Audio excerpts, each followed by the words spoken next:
87 cents. That's what it costs to run a million tokens through DeepSeek's V4 Pro.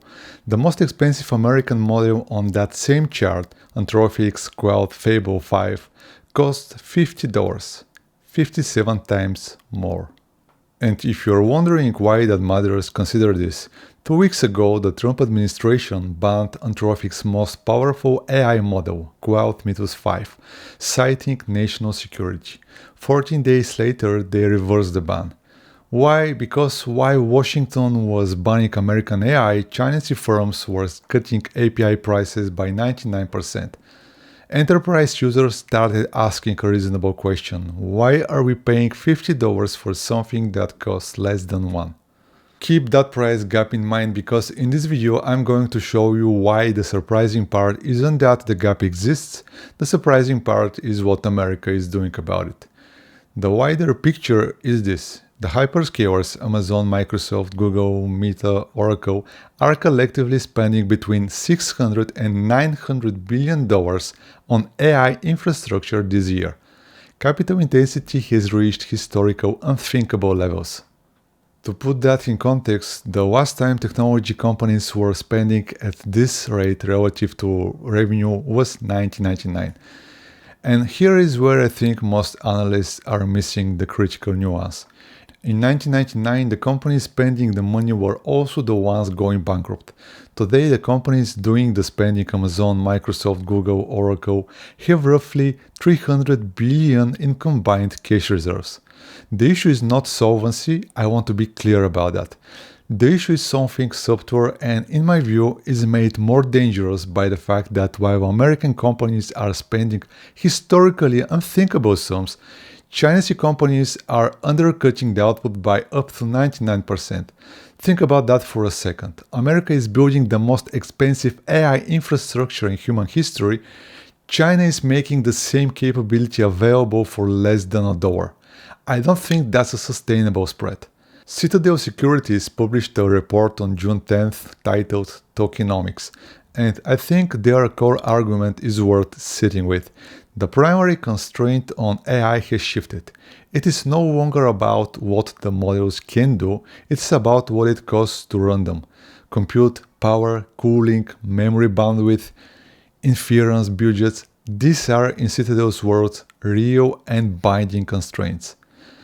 And I already see the evidence in the operational data. Amazon has removed its internal token leaderboard, Microsoft has cancelled its Cloud Code subscription, and I'm quoting directly here: multiple reports of unexpectedly large token bills. In my experience at the desk, when a new cost category appears mid-quarter like this, it means someone underestimated the burn rate, and that's never a one-time event. I think this is a genuine problem, and it is compounded by the Chinese pricing pressure, because if Citadel is right, then the very technology that is supposed to make everything cheaper is actually making everything more expensive, while a Chinese alternative costs less than a cup of coffee. Now, global data center power consumption is projected to surge by 26% this year alone. AI racks draw 30 to 100 kilowatts each compared to the 5 to 15 drawn by traditional racks. The strain on the grid has become so severe that hyperscalers are no longer waiting for public utilities to catch up. According to Bloomberg, data center developers are now planning to build nearly 124 gigawatts of their own on-site gas power generation in the United States. Let me put that in perspective. The companies winning the AI race will increasingly be the ones capable of building their own natural gas power plants just to keep the servers on. And remember, every one of those servers is running models that Chinese competitors are selling for pennies. The Capex is American, the price pressure is Chinese, and I see the squeeze getting worse, not narrower. Now, if you watched my SpaceX S1 breakdown, you know I flagged the AI Capex burn as the biggest risk in that filing. What Citadel is now confirming is exactly the dynamic I warned you about. Because here is what I think most people miss. Companies pouring capital into transformative infrastructure faster than revenue can follow isn't new. It was the normal situation for most of corporate history. Between 1862 and 1873, American railway companies did exactly this. The technology was real, but many of the companies went bankrupt because capital outlays exceeded revenue by so much that even a slight credit tightening caused cascading failures. The railways survived, the railway investors did not. But the railway era didn't have a foreign competitor building a parallel track at 2% of the cost. Today's hyperscalers are overspending while China is already undercutting the pricing. The railway investors had a monopoly on the technology, American AI labs do not, and I think that distinction is everything. Ray Dalio made this point perfectly. Investors routinely confuse a wonderful technology with a wonderful investment. In his words, companies must spend massive amounts to secure market share. Failure to do so risks losing that share entirely. The result is valuations detached from profitability, and in my view, that is not a sustainable arrangement. And this is where recent research from Citadel Securities becomes particularly instructive. Noshat Shah drew a comparison between AI and the airline industry. Let me explain what that means in plain English. It is an indispensable service that is nevertheless a very difficult business because high capital costs and intense competition ruthlessly compress margins. Now add Chinese open weight models to that analogy. I want you to think about this. It's as if a foreign airline offered identical routes at 1/57th the fare. How long does your pricing power last in that environment? I don't think very long without government intervention. The market is waking up to the true cost of deployment. The era of what Citadel calls token maxing is over, replaced by token optimization. And drawing on Frank White's research, Shah argues that the frontier of AI is not being abandoned, but it is becoming far less universal. It is concentrating strictly among firms with the balance sheets, the proprietary data, and the operating domains to turn expensive computation into measurable economic returns. For everyone else, the future is a bifurcated market where cheaper, simpler models are simply good enough, and I want to be direct with you here. Cheaper, simpler models in this context largely means Chinese. And while institutional money is repositioning, retail investors have been piling into semiconductor stocks at a historic rate. Which brings us to buybacks, or rather their disappearance. Hyperscaler share repurchase activity has dropped by over 60% year over year. The cash that used to support share prices is being redirected into data centers and GPU clusters. I see this as a critical signal. Goldman Sachs Delta One desk put it this way, and I think this is exactly right. Markets have rarely rewarded companies allocating exceptionally large proportions of free cash flow toward Capex during the build phase. Multiple expansion typically occurs during the harvesting phase, not the construction phase. And then there is something I find even more interesting.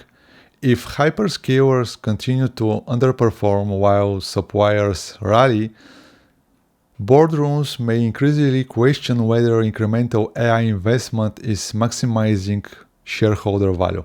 At some point, capital expenditure may slow, and if one peer blinks, the market will immediately question whether others should follow. That is the theory of reflexivity, and I think it is still highly relevant, especially when the peer that might make them blink isn't another American company. It's DeepSeek charging 87 cents. So let me break down the structure of this quiz.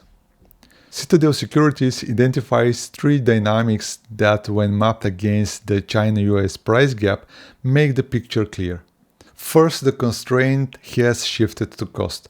Corporations are facing Warsh token bills and canceling expensive subscriptions. The era of token maxing has met the era of cost discipline. In practice, that means switching to cheaper models. Second, the market is bifurcating. Frontier models remain elite, but everyday workflows are migrating to Chinese open-weight models that cost a fraction of the price. Third, the geopolitical dimension. The Trump administration's quick reversal on banning Quoth Mythos 5 proves that keeping US models competitive is now a national security priority. Ban an American model and the market simply goes to DeepSeek. Here is the squeeze as I see it. US hyperscalers are spending up to $900 billion driving inflation, but they can't raise prices because Chinese models cost 87 cents. Margins compress, the Fed sees inflation without revenue to justify it. Enter SpaceX. They just had the worst IPO in history. And their July 7th Nasdaq inclusion brings $4 billion in passive inflows. So, into a market already stranded by a massive AI Capex and surging power costs, you drop unprecedented share supply. If Citadel is right about AI-driven inflation forcing a rate hike, the question isn't just absorbing SpaceX. It's whether markets can absorb an AI supercycle just as the Federal Reserve constricts liquidity, while Chinese rivals erode the revenue that justifies the spending. And keep in mind, excess liquidity is negative and falling at the exact moment the AI situation demands unprecedented amounts of capital. The excess liquidity leading indicator when pushed forward 6 months points strictly downward. Let me put that in perspective. The market is about to be asked to fund hundreds of billions of dollars in hyperscaler Capex, absorb the largest IPOs in history, and do it all while financial conditions mechanically tighten. I think that's a genuinely dangerous setup. The Fed under Chairman Kevin Warsh has shifted from what Citadel calls an inertial regime to an adaptive one. The dot plot is gone, forward guidance is reduced, and the inflation pressures that Citadel has identified, AI Capex, electricity demand, a resilient labor market, are in their analysis structurally entrenched. Their term is hysteresis, the idea that temporary economic shocks leave permanent effects. I think this is the part most people underestimate. The inflationary impact of the AI buildout, they argue, will persist even after the initial spending surge stabilizes. The market currently prices above 45% probability of a September hike. I think Citadel's positioning suggests they believe that number is too low. And here is the China connection that, in my view, makes this worse. The inflation from AI Capex is real. 124 gigawatts of gas power, 26% surge in data center consumption. Racks drawing 10 times what they used to, but the revenue that should offset that inflation is being undercut by Chinese models priced at 87 cents. You get the inflation without the profit, and the Fed has to respond to the inflation because it can't see the profit that would make it tolerable. I see that as the core paradox of this entire situation. So let me bring it all together. I want to be clear about what I am saying and what I'm not saying. I don't think we're watching a collapse.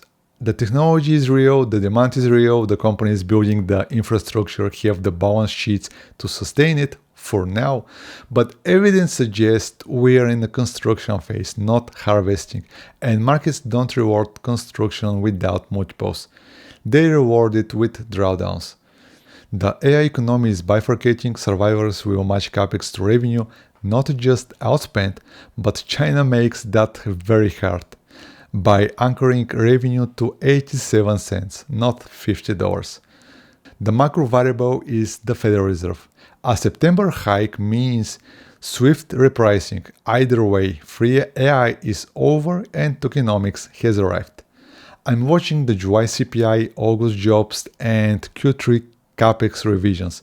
If Capex stays high and the Fed adapts, this squeeze accelerates. This is just the data, not a prediction. Subscribe if this was useful. See you in the next one.